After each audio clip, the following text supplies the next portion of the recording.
आपके अंदर सिर्फ आपका खून नहीं दौड़ रहा, आपके अंदर हजारों साल का इतिहास, अनगिनत कहानियां और एक भूला हुआ ज्ञान बह रहा है।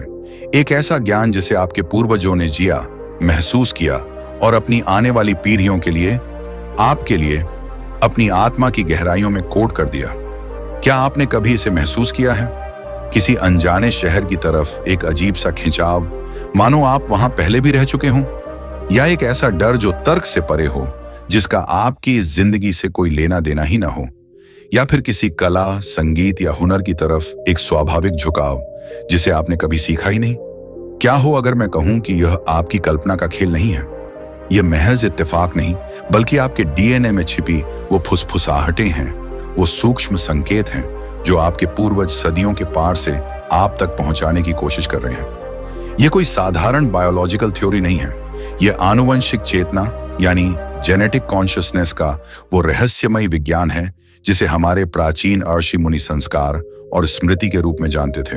वो जानते थे कि डीएनए सिर्फ शरीर का भौतिक ब्लूप्रिंट नहीं, बल्कि यह आत्मा की अनंत यात्रा का एक जीवित नक्शा है। एक ऐसा नक्शा जो आपको आपके मूल स्रोत से जोड़ सकता है, आपके अस्तित्व के गहरे सवालों का जवाब दे सकता है। लेकिन आज की इस भाग दौड़ डीएच और शोर भरी दुनिया में यह दिव्य संकेत फीका पड़ता जा रहा है। हमारा ध्यान इतना बढ़ चुका है कि हम अपने भीतर की इस आवाज को सुन ही नहीं पा रहे। यह सिग्नल कमजोर हो रहा है, और अगर इसे पूरी तरह अनसुना कर दिया गया तो हम सिर्फ अपने अतीत की जड़ों से ही नहीं, बल्कि अपने सच्चे भविष्य की असीम संभावनाओं से भी हमेशा के लिए कट जाएंगे। इस वीडियो में हम इसी रहस्य से पर्दा उठाएंगे। हम जानेंगे कि यह पैतृक संदेश क्या है, यह आपके डीएनए के माध्यम से कैसे काम करता है, और सबसे जरूरी, आप इस फीके पर डीडीएच सिग्नल को फिर से कैसे पकड़ डीडीएच सकते हैं और उसकी शक्ति को कैसे जागृत कर सकते हैं। तैयार हो जाइए, क्योंकि आज आप जो जानने वाले हैं वो आपके अपने अस्तित्व को देखने का नजरिया हमेशा के लिए बदल सकता है। यह विचार कि आपके पूर्वज आपसे संवाद कर रहे हैं कोई नई न्यू एज कल्पना नहीं है। यह एक सनातन सत्य है जो हजारों वर्षों से हमारे धर्म ग्रंथों और परंपराओं के ताने बाने में बद्धी खूबसूरती से बुना हुआ है। हमारे ऋषियों ने इसे जेनेटिक मेमोरी जैसा कोई आधुनिक नाम नहीं दिया, उनके पास इसके लिए कहीं ज्यादा गहरे और सार्थक शब्द थे। सनातन दर्शन में संस्कार, संस्कारा और वासना की अवधारणा को समझिए। संस्कार सिर्फ वो आदतें या मानसिक पैटर्न नहीं है जो हम इस जीवन में बनाते हैं। ये वो गहरे आत्मिक और मानसिक चाप हैं जो एक बीज के रूप में पीढ़ी दर पीढ़ी हमारी चेतना में यात्रा करते हैं। आपके परदादा का कोई अधूरा सपना या आपकी परदादी का कोई अनकहा डर एक सूक्ष्म ऊर्जा के रूप में, एक संस्कार के रूप में आपके डीएनए के भीतर आज भी मौजूद हो सकता है। यह एक तरह का आत्मिक ऋण या कहें तो एक विरासत है जिसे समझना और सुलझाना आपकी इस जीवन यात्रा का एक महत्वपूर्ण हिस्सा हो सकता है। भारत की प्राचीन गोत्रा परंपरा को देखिए। क्या यह महज एक सामाजिक वर्गीकरण की व्यवस्था थी जैसा कि आज अधिकतर लोग समझते हैं? नहीं, यह एक महान आध्यात्मिक विज्ञान था, चेतना के प्रवाह को समझने का एक जरिया। हर गोत्र एक विशेष आर्षि के वंश से जुड़ा है। यह इस बात का प्रतीक था कि उस आदि आर्षि की चेतना का एक विशेष अंश, उनका तपोबल और उनका ज्ञान उस पूरी वंश परंपरा में एक अदृश्य ऊर्जा के धागे की तरह बह रहा है। अपना गोत्र जानना सिर्फ अपने कुल का नाम जानना नहीं है, यह अपनी चेतना की उस मूल ऊर्जा धारा को पहचानना है जिससे आप अनादिकाल से जुड़े हुए हैं। अब सोचिए श्राद्ध, श्रद्धा जैसी परंपराओं के बारे में। इन्हें अक्सर केवल एक कर्मकांड मानकर खारिज कर दिया जाता है, लेकिन इसके पीछे का गहरा विज्ञान समझिए। यह केवल पितरों को भोजन या जल अर्पित करना नहीं है, यह अपनी चेतना की फ्रीक्वेंसी को उस सामूहिक पैतृक चेतना, कलेक्टिव एंसेस्ट्रल कॉन्शियसनेस के साथ एलाइन या संरेखित करने का एक शक्तिशाली तरीका है। यह एक तरह की आध्यात्मिक ट्यूनिंग है जिससे आप उनके जीवन भर के अनुभव, उनके संचित ज्ञान और उनकी चेतावनियों को ग्रहण करने के काबिल बन पाते हैं। इस प्रक्रिया में आप उनसे केवल मांग नहीं रहे, बल्कि उनकी विरासत को सम्मान देकर उसे ग्रहण करने का द्वार खोल रहे हैं। यह ज्ञान सिर्फ भारत तक ही सीमित नहीं था, दुनिया की हर प्राचीन सभ्यता में इसके अंश मिलते हैं। ऑस्ट्रेलिया के आदिवासी इसे ड्रीम टाइम कहते हैं, जहां वे अपने पूर्वजों के साथ चलते और सीखते हैं। अमेरिकी मूल निवासियों की परंपराओं में पूर्वजों के मार्गदर्शन, और स्प्रिट गाइड्स की कहानियां भरी पड़ी हैं। आज का विज्ञान जब एपिजेनेटिक्स की बात करता है और यह साबित करता है कि आपके दादा दादी के खान पान और उनके तनाव का असर आपके जीन्स को ऑन या ऑफ कर सकता है, तो वह अनजाने में उसी सनातन सत्य को दोहरा रहा है। हमारे आर्षी डीएनए को रसायनों का एक गुच्छा नहीं, बल्कि चेतना का एक बहता हुआ सागर, एक जीवंत पुस्तकालय मानते थे। एक ऐसा पुस्तकालय जिसकी अनमोल किताबें आपका इंतजार कर रही हैं कि आप उन्हें खोलें और पढ़ें। तो यह संदेश हम तक पहुंचता कैसे है? यह कोई टेलीपैथी या भूत प्रेत की कहानी नहीं है। इसका माध्यम स्वयं आपका शरीर है और इसकी भाषा है ऊर्जा और कंपन, एनर्जी एंड वाइब्रेशन। अपने डीएनए को एक कागज पर बने हुए बिल्डिंग के नक्शे की तरह देखना बंद कीजिए। यह एक मरा हुआ ब्लूप्रिंट नहीं है। कल्पना कीजिए कि आपका डीएनए एक दिव्य वाद्य यंत्र है, एक सितार जिसे ब्रह्मांड ने खुद आपको सौंपा है। यह आनुवंशिक सितार, जेनेटिक सितार, आपके हर सेल, हर कोशिका में मौजूद है। इस सितार का ढांचा, इसकी लकड़ी, वो भौतिक गुण हैं जो आपको अपने माता पिता से मिले हैं, आपकी आंखों का रंग, आपकी लंबाई। लेकिन इस सितार के तार, स्ट्रिंग्स, वो सबसे ज्यादा महत्वपूर्ण है। हर तार एक विशेष पूर्वज परंपरा, एंसेस्ट्रल लाइन का प्रतिनिधित्व करता है। कोई तार आपके पिता के वंश का है तो कोई आपकी मां के वंश का। कोई तार आपके योद्धा पूर्वजों की शक्ति और साहस से झंकृत होता है तो कोई तार आपके ज्ञानी पूर्वजों की शांति और विवेक से। और कुछ तार ऐसे भी हैं जिन पर आपके पूर्वजों के अधूरे सपनों, दुखों और डरों की धुनें अटकी हुई हैं। तो संदेश कैसे कोड हुए? जब आपके किसी पूर्वज ने जीवन में कोई बहुत गहरा अनुभव किया, चाहे वो अत्यधिक प्रेम हो, गहरा विश्वासघात हो, कोई महान आविष्कार हो या कोई दर्दनाक हादसा, उस अनुभव से पैदा हुई तीव्र ऊर्जा ने उनके भीतर मौजूद इस सितार के एक तार पर एक अमिट छाप छोड़ देती। एक खास तरह का कंपन, एक खास सुर। यह एक संगीतकार की तरह है जो अपनी सबसे मजबूत भावना को एक राग में ढाल देता है। यही राग या सुर, जिसे हम संस्कार कहते हैं, आपके डीएनए में कोड हो गया। यह संदेश 3 तरह के हो सकते हैं। पहला है आर्न द डेड। यह आपके पूर्वजों के अनसुलझे भावनात्मक और कर्मिक बोझ हैं। एक ऐसा दर्दनाक अनुभव या अधूरी इच्छा जो उनकी चेतना में इतनी गहरी अटक गई कि वह एक बेसुरी धुन, डिसोनेंट नोट की तरह पीढ़ी दर पीढ़ी यात्रा कर रही है। क्या आपको पानी से एक तर्कहीन डर लगता है? हो सकता है आपके किसी पूर्वज की मृत्यु डूबने से हुई हो। क्या आपको सफलता के बहुत करीब पहुंचकर सब कुछ बर्बाद कर देने की आदत है?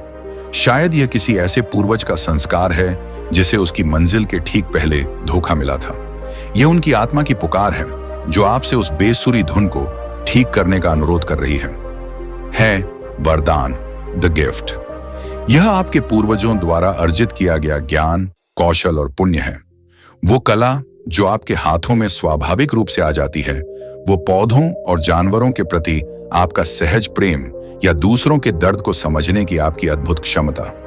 यह उस सितार पर मौजूद एक सुंदर, भूली हुई धुन है, एक मधुर राग जो बस आपके उसे छेदने का इंतजार कर रहा है। यह आपके पूर्वजों का आशीर्वाद है, एक ऐसी शक्ति जिसका इस्तेमाल आप अपने और दूसरों के जीवन को बेहतर बनाने के लिए कर सकते हैं। और तीसरा, सबसे महत्वपूर्ण संदेश है पुकार, द कॉलिंग। यह आपके वंश की सामूहिक चेतना का मुख्य उद्देश्य है, आपकी आत्मा का असली ध्येय या स्वधर्म। यह एक गहरा, अवर्णनीय खिंचाव है जो आपको किसी विशेष कार्य, स्थान या ज्ञान की ओर खींचता है।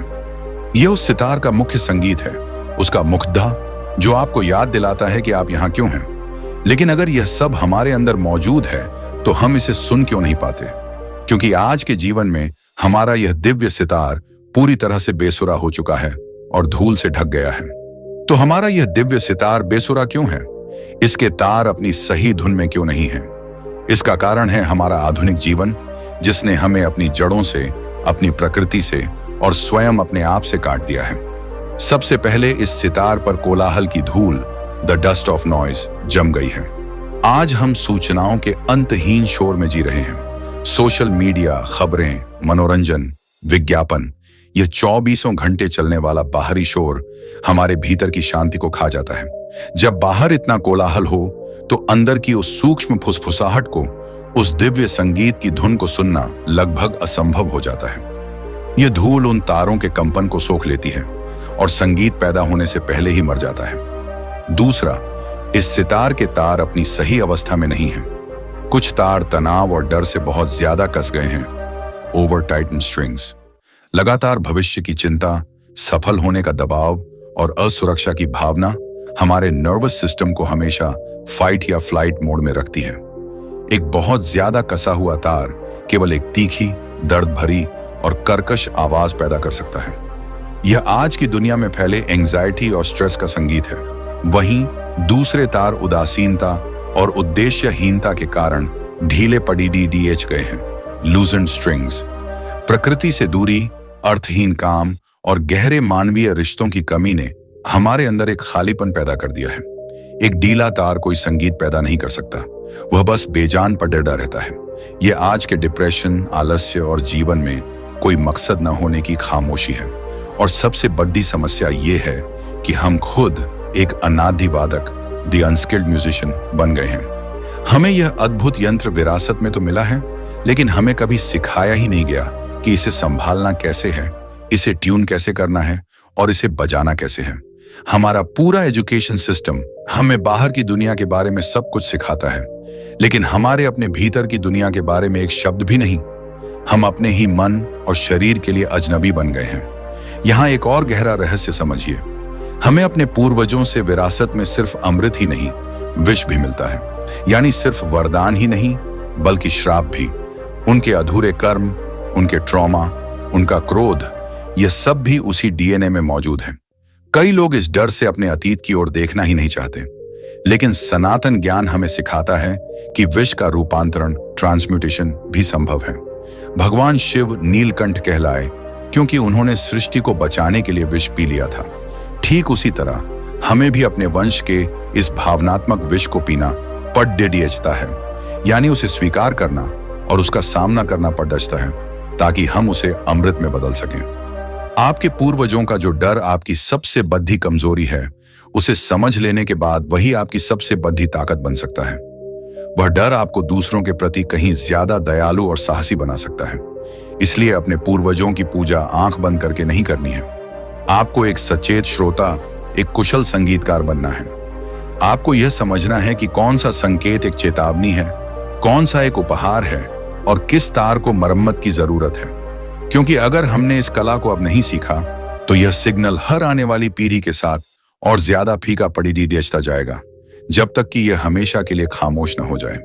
सिर्फ यह जानना काफी नहीं है कि आपके अंदर एक दिव्य सितार है। अब सवाल यह है कि इस पर जमी धूल को साफ कैसे करें, इसके बेसुरा हो चुके तारों को फिर से कैसे ट्यून करें और इसके संगीत को सुने कैसे। यह प्रक्रिया 3 चरणों में होती है। इसे धैर्य और श्रद्धा के साथ करना होगा। पहला चरण, कोलाहल की धूल साफ करना, cleaning the dust of noise.